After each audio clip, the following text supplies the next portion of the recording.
Hi, welcome to my channel. I'm Nyam. So hari ni kita orang nak unboxing blind box. Mana blind box kita? Haji Pumpung. So ni birthday dia, saya bagi dia hadiah. So ni semua penonton-penonton kita. Jom kita start. Okay, awak nak warna apa? Tunjuk dulu. Tunjuk kat kamera.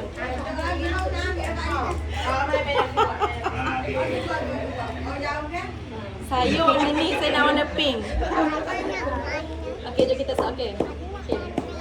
Okey, awak buka kau untuk saya. Okey, bukalah. Kita ada sini. Buka. Bukalah.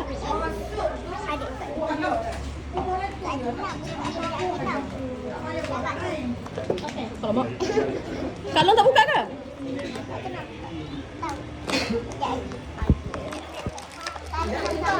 Ya, buka lagi ah, tunjuk dulu. Ya, awak pula. Kalong pula. Apa ni lembut? Macam spray. Angah punya kecil je. Rasa-rasa.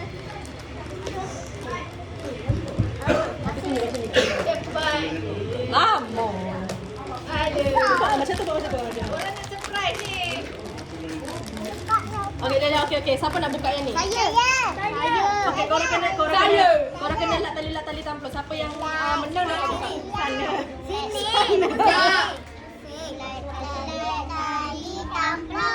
Siapa? Saya. Ya, okey, ya. Benda tak apa. Awak tengok dulu, nanti saya belikan untuk awak. Mana kotaknya? Bisa dalam masuk tangan. Yang mana? Awak nak warna pink ni. Okey. Tutup mata dulu. Tutup mata. Dah ke? Katai. 1, 2, 3. Yang memang nak lah. Warna-warni. Kita rambut. Tapi jangan punya. Okey, Kak Long pula. Okey, tunjuk Kak Long. Pejam mata dulu. Pejam mata. Warna apa ya? Macam. Tak comel. Tak comel. Comel lah. Boleh. Dah dapat. Mana? Tunjuk.